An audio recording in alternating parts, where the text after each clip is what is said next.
This is 5 on your side at 5. Focused on you. We are in a weather alert tonight with scattered showers and storms with flood advisories in some areas. Thanks so much for joining us. I'm Kelly Jackson. And I'm Ann Allred. Our Weather First team has been tracking areas of rain all week long. Yeah. Let's check in with meteorologist Jim Castillo. Jim. Yeah, you know, some of these storms have been pulsating up and then they go right back down again. They rain themselves out. And so you can see 5 separate flood advisories. Let's just go through these here. The one that was issued for part of St. Louis City and then down through Melville, throughout South St. Louis County and down into Arnold and northern Jefferson County till 6:30. And then take away that flood advisory, you can see things have really calmed down. Then the one in the Metro East, Caseyville to Granite City and Troy. Again, there's a new cell popping up here to the west of Highland, Illinois, so we'll watch that. But right in that flood advisory area, you can see that rain is really tapered off. And then in Franklin County, Union to St. Clair, down 44 here until 7:15, a flood advisory. But most of that stuff is really starting to bubble up more to the west and western portions of Franklin County. Another one till 5:15, St. Francis County, and that includes Park Hills and Farmington. But things there have also calmed down quite a bit, and that heavier rain is now moving into Ironton and also northern portions of Reynolds County, where a new flood advisory has been issued till 7:45. So if you're headed to the Cardinals game tonight, things look good and we're expecting dry weather, 77 degrees, partly cloudy. I'll have much more on our forecast for the weekend, and it's looking kind of hot. With temperatures on the rise, people are going to return to some familiar spots to cool off, but our rivers and creeks should not be on that list. 5 on your side's Tracy Hinson explains why the waterways are especially dangerous right now. High water is often muddy water, hard to read if you're on the river, and even harder to see any obstacles that could be in your way. You may have an entire tree or large branches that are underneath the surface of the water. So while you look across it, it may seem nice and calm and smooth. The water's moving very quickly and it hides what's below the surface. Something outdoorsman Ted Bryant has learned through the years. Oh yeah, it definitely happens. I have a dent in the canoe from my son and his knucklehead friends getting into a predicament last summer. The water right now is especially dangerous. Our waterways right now are full. They've received a lot of rain over the last several weeks, and there's going to be water in places that you may not normally see water throughout the year. When the rivers get up to levels like this, and you're going to want to go higher upstream.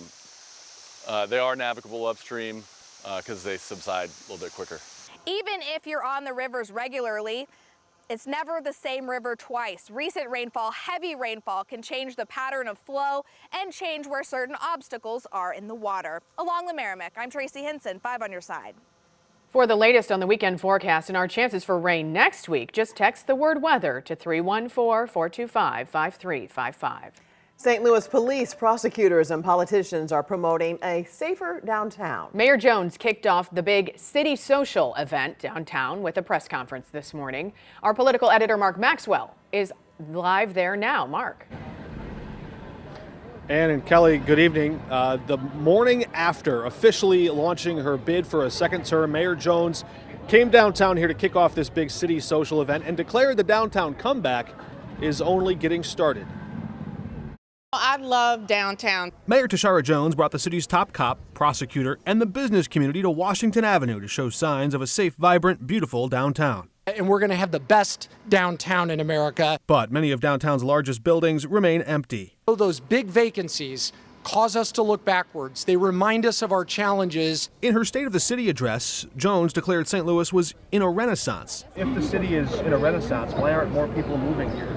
Well, part of it is that I just announced it 2 days ago. So, I would say that it takes time. Just like it took time for us to lose population, it's going to take time for us to turn things around. New census estimates show while other Midwest cities rebounded, St. Louis continued to shrink, losing 4,400 people last year. Do you trust the census data? Well, I mean, that's a loaded question. But if you ask Jason Hall at Greater St. Louis, Inc., that's fake math. He says the census is consistent across the country, but it doesn't account for rehabbed old buildings. It counts new construction as growth and demolition as loss. Every time one of those comes down for a safety reason or to put new construction up, they're actually subtracting population even if nobody was living in the building. One number we can confirm, Crime is down in downtown by 40%, and it's down 60% from where it was 2 years ago.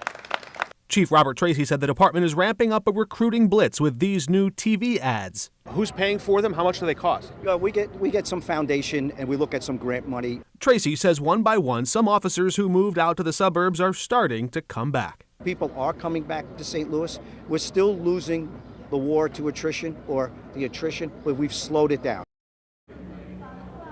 Mayor Jones' aides have recently traveled to Detroit to study the secret sauce of their downtown comeback. And just 2 days ago, Detroit published new numbers showing that their population is seeing growth for the first time since 1957, signs of turning the tide of a declining city. Live downtown, Mark Maxwell, 5 on your side. For the first time tonight, we are sitting down with the widow of a fallen St. Louis police officer. Tamaris Bohannon was shot and killed in 2020. Earlier this month, the jury found Thomas Kenworthy guilty in his murder. Kenworthy broke into a home in Tower Grove and then shot Bohannon and another officer when they responded. Alexis Bohannon was in court to see the trial and the verdict. It was really nerve-wracking. It was very hard, very hard. It's eerie when you have to sit in a room with a person that murdered your husband. And Alexis Bohannon also suffered another loss just 1 day before that verdict dropped. Christine Byers will share more of her story tonight at 6.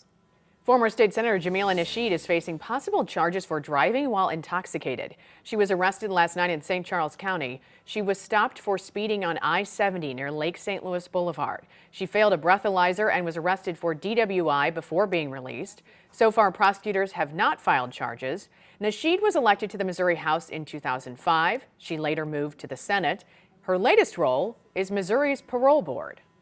Tonight, a fight for federal compensation. Time is running out for Congress to pass a bill that would provide compensation to victims of radioactive waste, especially right here in the St. Louis area. Megan Kernan is in studio after speaking to a St. Louis advocacy group about their efforts to expand the bill. Megan?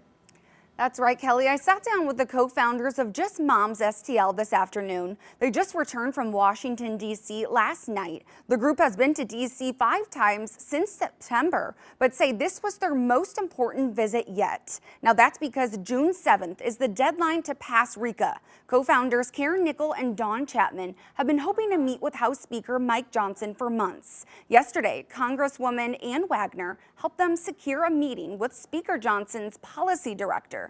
They shared why RECA needs to be expanded, along with the personal stories of victims from our area, which nearly moved the policy director to tears. They really had no idea that we were still being exposed here, that we had found radioactivity in our parks and in our homes and in our backyards and schools. And so there was a lot of information exchanged. And really, we left them with facts and documents and really no more excuses as to why we can't get RECA on the floor for a vote.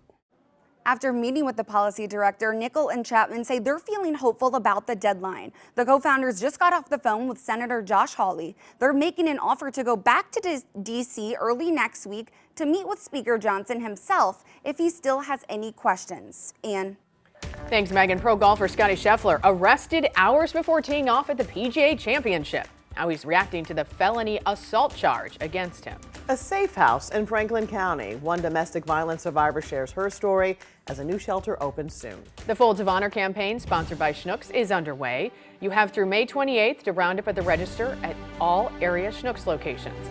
The money raised goes towards scholarships for spouses and children of fallen and wounded service members and first responders. 5 on Your Side is a proud partner.